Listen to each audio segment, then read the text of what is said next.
Hey guys, welcome back to another video. Father's Day is coming up, so let me talk to you about my mentor, Toddo Aurello. Toddo was everything to me. He taught me so many things about not only the mafia, but life in general, that I bring them to the table today. In my own world, my own family. It was great being with him. It was like the movie Godfather, sitting in the backyard, watering the tomatoes and fig trees and stuff. And I was right there listening to him.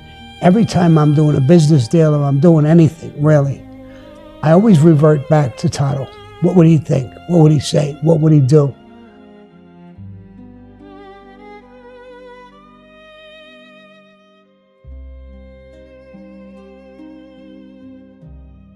Toddo Aurello was born on March 16, 1914 in Sicily, Italy. His parents, Calogero and Carolina, moved their family to America to find a better life.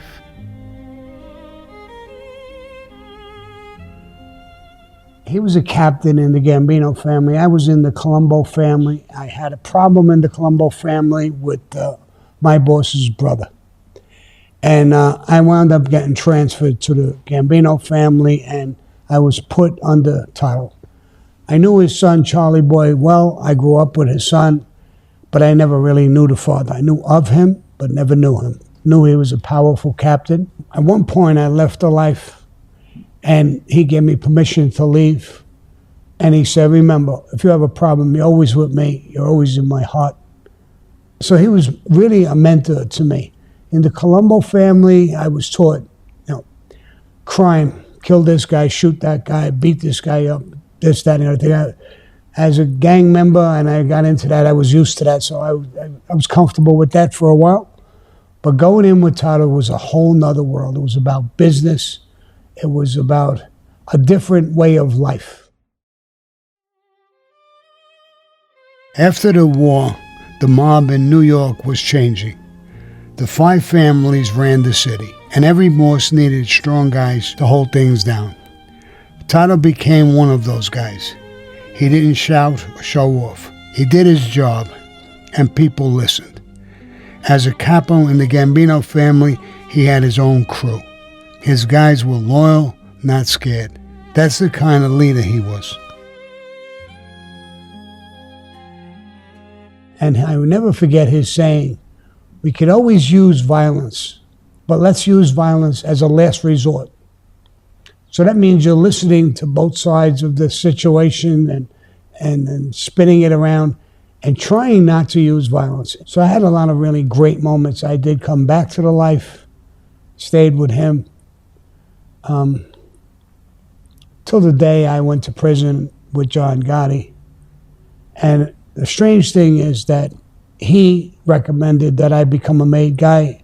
That's how I became a made guy in 1976. And when I flipped with John Gotti and left the life, you would think this is a guy who would, being he sponsored me to come in, would be mad, would be this. He never said a bad word about me, never went against me, and he blamed it all on John Gotti, which was the reality of what happened. After his father passed away in 1938, Toddo had to step up and take care of the family. By 1940, they were living in Brooklyn. He later married and had a son named Charles. Brooklyn wasn't just where they lived, it shaped his entire life. A strong family man respected by his neighbors, and later, much, much more than that.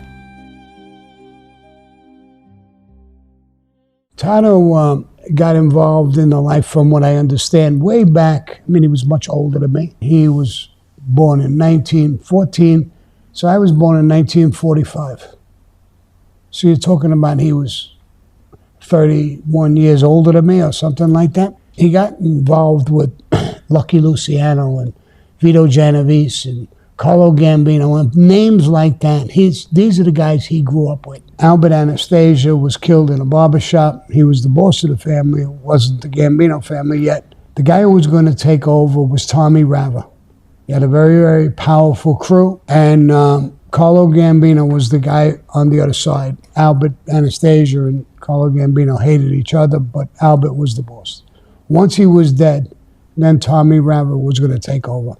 Carlo Gambino told Toddo, who was in Tommy Rava's crew, to take him out. He killed Tommy Rava and his bodyguard. They both disappeared. And Toddo became extremely close to Carlo Gambino, who took over the family from Albert and Anastasia, and it became the Gambino family. Carlo Gambino controlled that family with Toddo as one of his right-hand men for the entire time until he passed away.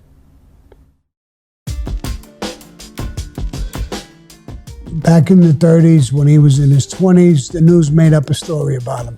They said that he and two other guys broke into a lady's apartment and stole some stuff. This particular newspaper labeled him as the dress bandit. But guess what? The charges didn't hold up in court.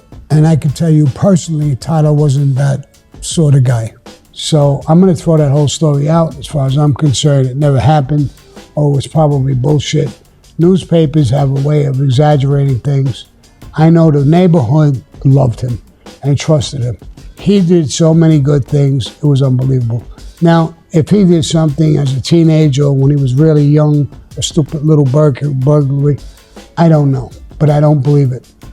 Not the Toddo I know. Everyone who knew him said the same thing. Toddo was sharp, calm, and kept to himself. He didn't like the spotlight, and he didn't need it. People knew better than to cross him. What made him powerful wasn't his size or how loud he talked. It was how he carried himself. He was just like a regular guy. He stood in the club, he sat outside smoking a cigar all the time. People would come to him and pay homage to him, say hello to him, come to him with their problems. He lived by the code of the mafia. He didn't overdress. He dressed nice suit, shirt, tie. He was a good dresser. He was a handsome man. Just the reverse of John Gotti.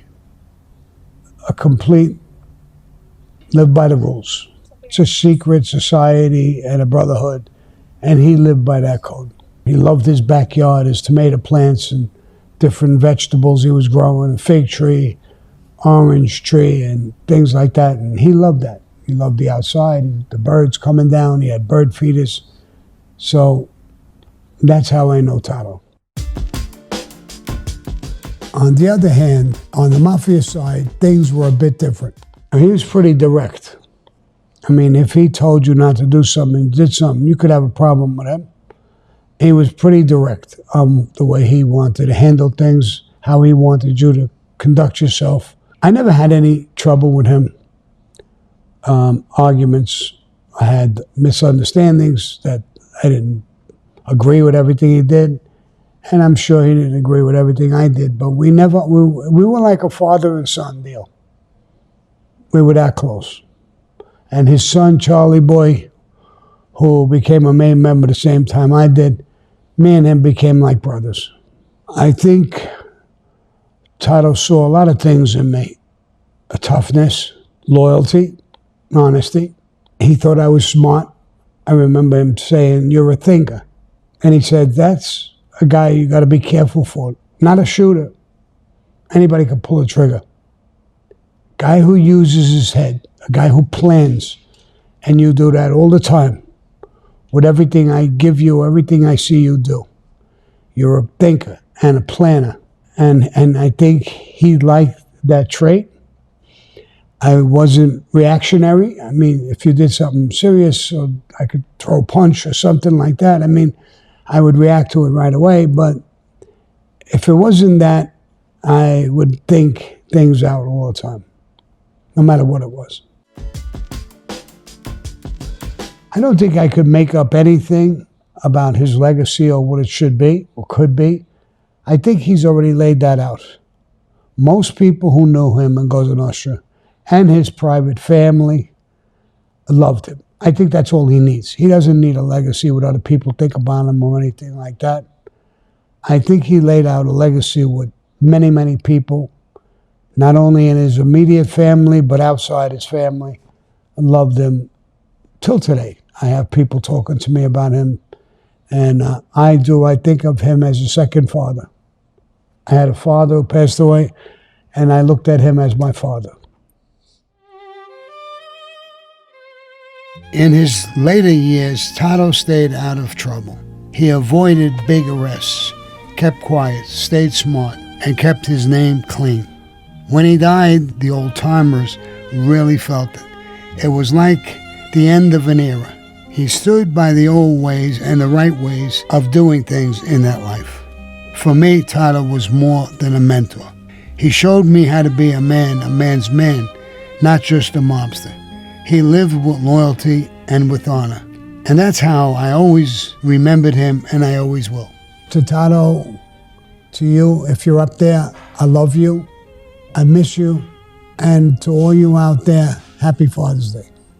If you like this video, make sure you like and subscribe. And if you're still looking for a Father's Day gift, look at my Cameo. I'll give you a personalized message for a Father's Day gift for your dad. And as always, adios.